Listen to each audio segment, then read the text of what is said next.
द्वापार युगात कौरव व पांडवांचे महाभयंकर युद्ध झाले. ते ज्या भूमीवर झाले ते कुरुक्षेत्र. युद्ध चालू होण्यापूर्वी स्वतः पुरुषोत्तम भगवान श्रीकृष्णांनी जे अर्जुनाला ज्ञान दिले ती भगवद्गीता. संपूर्ण वैदिक ज्ञान तसेच जगातील सर्व शास्त्रांमधील ज्ञान भगवद्गीतेत आहे. युद्धासाठी कौरव व पांडवांच्या बाजूने लढण्यासाठी कोण राजे आले आहेत हे पहिल्या अध्यायात समजते. कुरुक्षेत्रातील युद्धस्थळावर सैन्याचे निरीक्षण अर्थात अर्जुन विषाद योग पहिल्या अध्यायात आहे. ओम श्री परमात्मने नमः. अथ प्रथमोऽध्यायः. धृतराष्ट्र उवाच धर्मक्षेत्रे कुरुक्षेत्रे समवेतायुयुत्सवः मामकः पांडवाश्चैव किमकुर्वत संजय.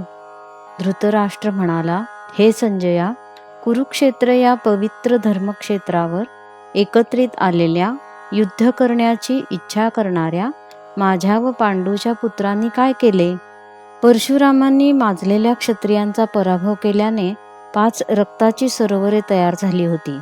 ती भूमी स्मशानाप्रमाणे भासणारी, उजाड, नापीक, उद्ध्वस्त, भीती किंवा दहशत वाटावी अशी झाली. ती स्यमंत पंचक भूमी, सिंधू नदीच्या काठी असलेली भूमी. त्या भूमीवर राजा कुरूने यज्ञयाग केले. यज्ञ म्हणजे फक्त अग्नीत आहुती देणे असे नाही, तर विकास कामे केली, परिश्रम केले, झाडे लावली, वृक्षारोपण केले, पाण्याचे साठे तयार केले. लोकवस्तीपासून दूर असलेली ही भूमी तेच कुरुक्षेत्र. कुरूने धर्मकार्य केले म्हणून धर्मक्षेत्र. युद्धामुळे सामान्य जनांना त्रास होणार नाही याचा विचार करून युद्धासाठी भूमी निवडली. कुरूचे जे वंशज ते कौरव. युधिष्ठिर, भीम, अर्जुन, नकुल, सहदेव ही पांडूची मुले म्हणून पांडव, पण ते सुद्धा कुरुवंशीच. संजय हा धृतराष्ट्राचा सारथी आहे. धृतराष्ट्र हा जन्मजात आंधळा होता. संजयाला महर्षी व्यासांनी दिव्यदृष्टी दिली होती. त्यामुळे महालात बसून संजयाला युद्धभूमीवर काय चालले आहे हे दिसू शकत होते. धृतराष्ट्र हा अतिशय कपटी कारस्थानी राजा होता.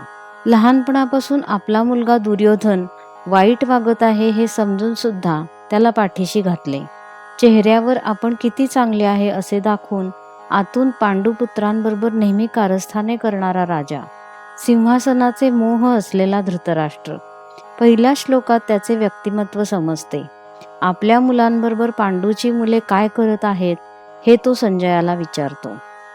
संजय उवाच दृष्ट्वा तु पांडवानीकं व्यूढं दुर्योधनस्तदा आचार्यमुपसंगम्य राजा वचनमब्रवीत.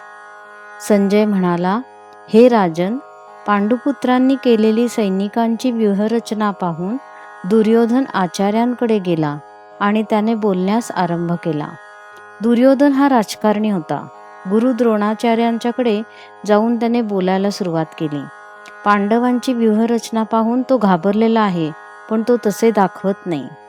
पश्येतां पांडुपुत्राणाम आचार्य महतीं चमूं व्यूढां द्रुपदपुत्रेण तव शिष्येण धीमता. हे आचार्य, तुमचा बुद्धिमान शिष्य द्रुपदपुत्र अर्थात दृष्टद्युम्न याने कौशल्याने रचलेली ही विशाल पांडवसेना पहा. द्रुपद राजाचा पुत्र दृष्टद्युम्न हा पांडवांचा सेनापती आहे. द्रोणाचार्य व द्रुपद हे बालमित्र आहेत. ते एकाच गुरूंकडे एकत्र शिकले होते. कालांतराने द्रोणाचार्य द्रुपदाकडे दान मागतात, पण द्रुपद त्यांना झिडकारतो. त्यांना भयंकर राग येतो. परिक्रमण करत असताना त्यांना भीष्म पितामह भेटतात. ते त्यांची राजकुमारांना शिकवण्यासाठी नियुक्ती करतात. 100 कौरव, 5 पांडव, कर्ण व त्यांचा स्वतःचा मुलगा अश्वत्थामा यांचे एकत्र शिक्षण राजमहालात होते. शिक्षण संपल्यावर गुरुदक्षिणा म्हणून द्रुपदाला जिंकण्यासाठी ते पांडवांना सांगतात. अर्जुन युद्ध करून द्रुपदाला हरवतो. द्रोणाचार्य द्रुपदाच्या राज्याची फाळणी करतात व एक भाग आपल्याकडे ठेवतात. चिडलेला द्रुपद यज्ञ करतो. त्याचा उद्देश एवढाच असतो की द्रोणाचार्यांना संपवणारा पुत्र प्राप्त व्हावा. यज्ञातून दृष्टद्युम्न प्रगट होतो. तो अग्नीप्रमाणे तेजस्वी असतो. त्याच्या पाठोपाठ तेजस्वी याज्ञसेनी प्रकट होती. तीच द्रौपदी, जिचा नंतर 5 पांडवांबरोबर विवाह होतो. दृष्टद्युम्न हा द्रोणाचार्यांचा शिष्य होता. अत्र शूरा महेश्वासा भीमार्जुन समायुधी युयुधानो विराटश्च द्रुपदश्च महारथः. येथे भीम आणि अर्जुन यांच्या बरोबरीचे शूर आणि महान धनुर्धर आहेत.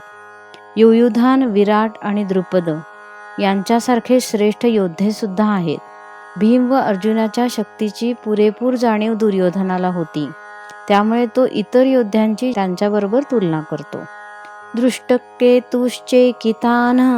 काशीराजश्च वीर्यवान पुरुजित कुंतीभोजश्च शैबेश्च नरपुंगवः.